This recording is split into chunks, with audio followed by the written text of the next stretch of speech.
on Friday, the 12th of May on Tea with Fee. Hi.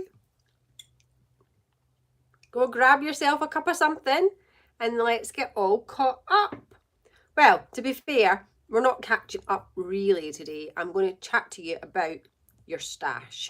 So for anybody that's watching, hi. I'm not sure if I can see, I don't think I can see comments. Somebody asked me that last week. I need to look into it. Anyway,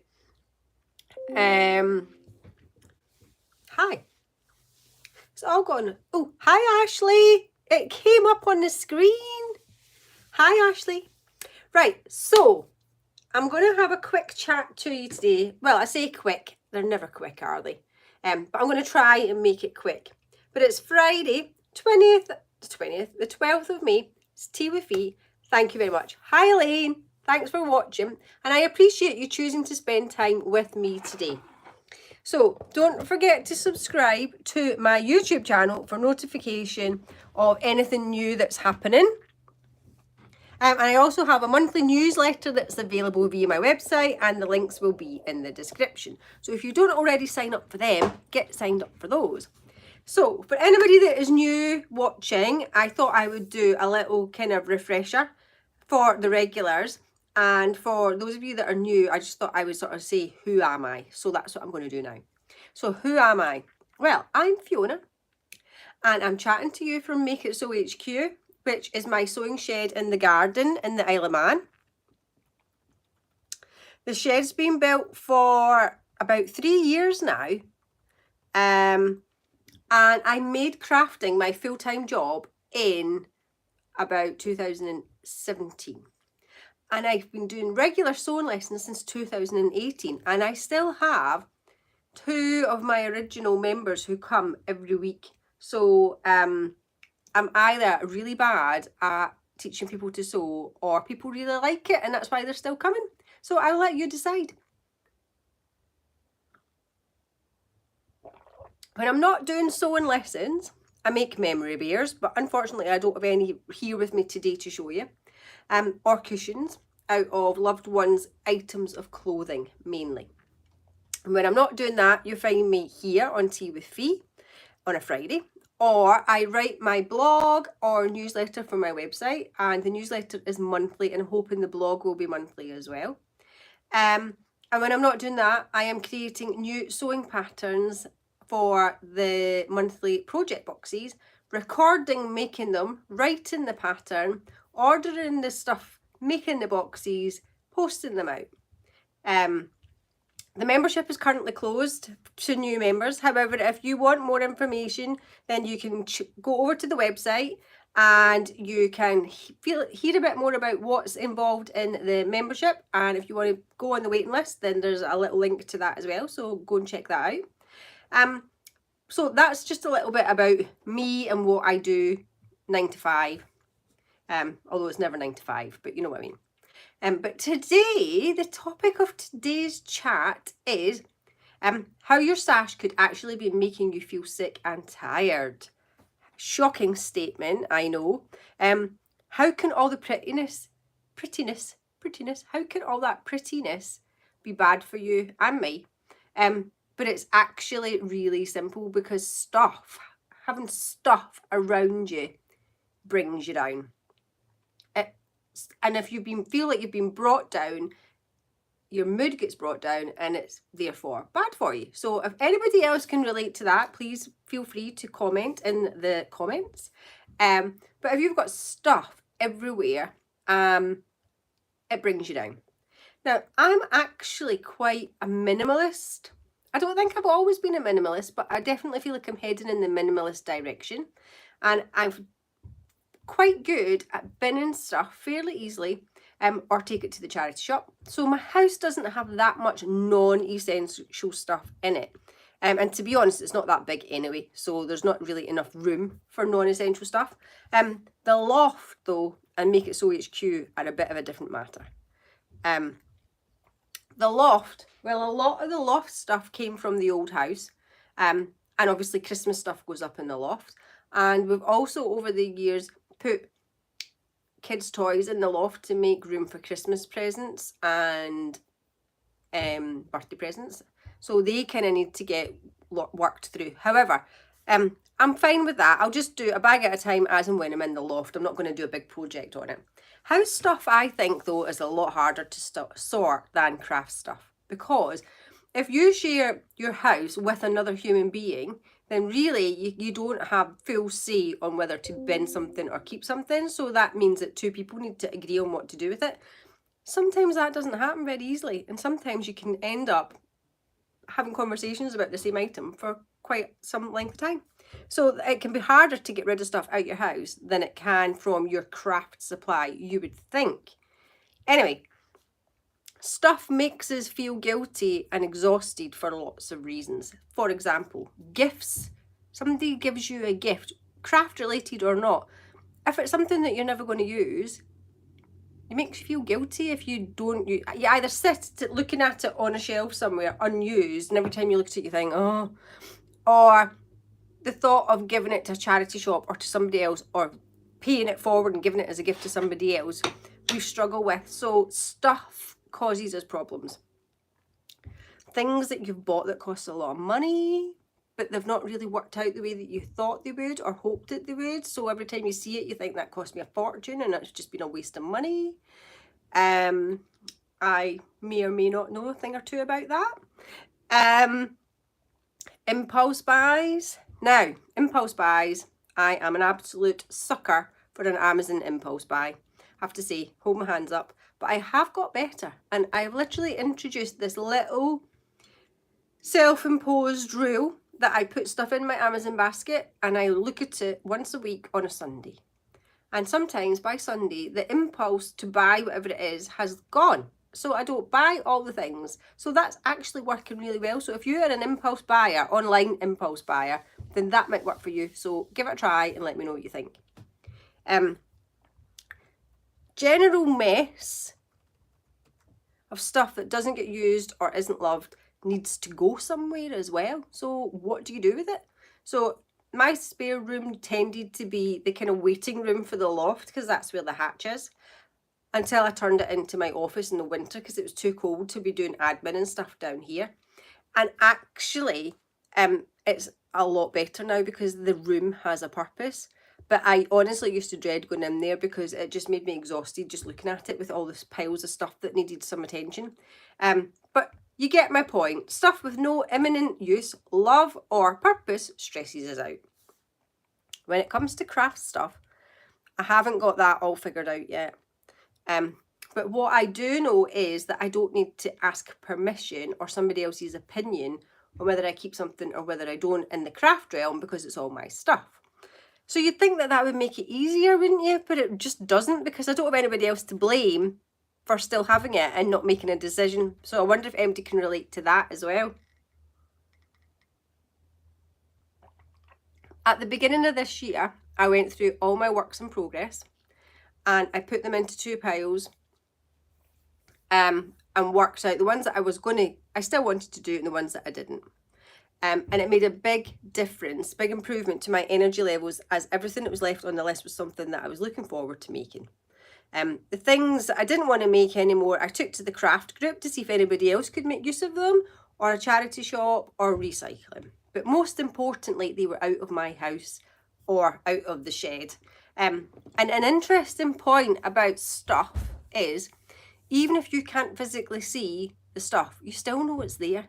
You still know that there's a pile of stuff that we cannot mention that needs to be dealt with, and that it's effectively taking up space in your head that could be spent dealing with something far more important, like making one of the projects that you actually want to make.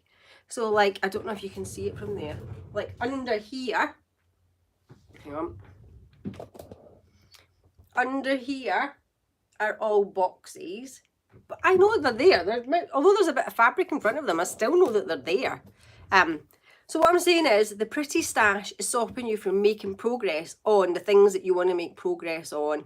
Because you're spending time thinking about what to do with the stuff that you don't really want to do anymore, and justifying whether you've kept it, why you're keeping it, or possibly trying to justify why you want to give it away. So going back to last week's episode, for anybody that watched last week's episode, even just separating your works in progress from, so if you're like me, I have got fabric that I bought just because, and I've also got projects that I've got specific things to make a certain thing, project, and I've also got just a maybe sometime soon I might need that kind of pile of stuff. So splitting them out actually made a massive difference. So what I would say is you decide on your works in progress that you still want to keep and work on and get through, and store them all together and make them quite clear what each one is, so that you can tell at a glance. Nice and neatly and labelled if you like to label them, or if you've got a planner, write them all in a planner. You can even go so far if you're a really particular person. I'm not quite this bad, but you could even write in like the item and what bag you've put it in or whatever, so that you know exactly where to go and look for it when you're ready to do it. Just because wool and fabric, well, in my opinion, I think that we should actually go through that pile of stuff as well on a once a year basis, a bit like doing a stock take. Because stuff that you've got a year ago, you might have liked it then or impulse bought it, and now thinking, well, no, actually, I don't think I'll ever use that. So what am I keeping it for? And interestingly, I would love to know in the comments, how old do you think your oldest item is? I don't mean work in progress. I just mean, have you got a vintage bit of fabric that you've had for 50 years that you're keeping for special? That would be quite interesting to know. So yeah, your taste could have changed. So you might have stuff that you've bought with good intentions, and now you think, actually, what was I thinking? I don't need it. And that's stuff that you can then move on. So get rid of the stuff that you don't like anymore. Depending on where you are in your journey, that could mean that you bin it, recycle it, send it to a charity shop, put it in a buy and sell group, local charity group. Whatever you decide to do, you do you. Don't beat yourself up on whatever option you go for. Just get it out of the house, and then you stop wasting energy on it. So that's my suggestion. The next step is sort out whatever you've got left. So even if you don't get rid of anything else, at least if you sort the fabric and the wool into obvious piles. Now that could be, depending on how you operate, you could have a box of wool that's all double knit, or you could go by colour, or you could go by brand. It's entirely up to you. We all have different systems, but just make sure that all your wool's in one place, so that when you go to do your next project that involves some wool, you know where it all is. And we all have moments like that, don't we? But ultimately, your crafting supplies and projects are meant to make you feel happy and put a smile on your face. And if your stash isn't ticking either of those boxes, then why have you got it? Think of the space you could gain by moving it on and replace it with stuff that actually brings you joy. So I'm not saying bin it all and start from scratch. I'm just saying that your crafting may have changed, and your requirements for your stash might not be the same as they were last year. Also, final thought, mess causes stress. Messy bedrooms are the worst. So your bedroom is meant to be your sanctuary, and where you go at the end of a day, especially if you've had a really stressful day, you've got a stressful job, you want to just go into a nice, calm, chilled out bedroom and just recharge your batteries. So if you do nothing else off the back of this video, get the stash out of your bedroom and reclaim the bedroom as your sanctuary, because you'll feel much better. Now, often I need to tidy make it so before I start on a commission for somebody, because it helps me to reset the space. And I've talked about that before. If I'm working on a project, I have nothing else on my desk. I just have the stuff that I need specifically to make that particular thing. It's harder to do that when you're doing a live or you're recording something, because you've got extra things like cameras and tripods and stuff like that. So my flow is not quite as good when I'm trying to film stuff. But yeah, tidying the shed helps me to reset my brain as well as the space itself. And it helps me to actually just focus on what it is that I'm trying to do. So I would recommend that you give that a try as well, and we'd love to know what you think. Things that I love to use. So if you're going to go down the whole let's get organised route, things that I love to do or use are clear plastic stackable containers. So if you can see in here,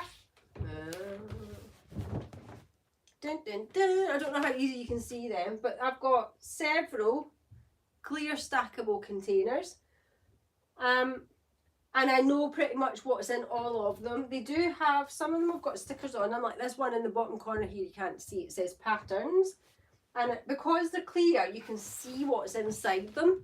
And because I've got that bit of fabric there hiding it all, it's not messy. Interestingly, my friend said that she would prefer to not have it hidden and have it still in the plastic containers, but not have the bit of fabric over the top of it and just be able to see all the boxes. So it's really interesting how we've got different approaches to things. So clear plastic boxes, stackable with lids, work really well because you can then mix and match them however you like. Things without lids aren't quite as good because you're kind of restricted to, it needs to be at the top of the pile. So I don't really do many things without lids. I love a basket, but they're just not very practical. So I've got this basket, but it's not really that practical. So I probably wouldn't recommend baskets. I love a tin. I do love a tin. I tend to, because tins are not see-through, I tend to put a post-it note and stick it on my sellotape as to what's in the tin so I can see it at a glance. So definitely tins and clear plastic boxes. And finally, project bags. So most of my works in progress, or I'll call it a work in progress even if it's not started, but I've bought all this stuff and it's ready to go. They tend to be in their own individual project bag ready to go, and I don't really have any bags the same, so I tend to be able to look at each bag and know what's in the bag based on the bag itself. So they are good ways to sort all your stuff out. So I hope, it's quite a quick video today, I'm quite impressed. I hope that this has inspired you and encouraged you to only keep what you love and to treat what you keep in a loving way, i.e. nice and tidy and clearly labelled for future ease. So, if you don't have any plans for the weekend already, maybe that's something that you could add into your plans for this weekend. If you don't like, I don't know how big your stash is, that's quite a personal question. So I don't know how big the stash is that we're talking about. You might not even know until you start like opening cupboards and stuff. So you might want to, if you know that you've got a big stash that needs sorted, you maybe want to just do one room at a time. Start with your bedroom. If you get anything in the bedroom, start there. That's definitely my top tip. Start there. And just see how you get on and tell me what you think. I would love to know your feedback on whether you think that's a good idea. If you're the type of person that just cannot get rid of something just in case you might need it. Like for example, look at the size of this bit of fabric. Would you keep it or would you put it in the bin?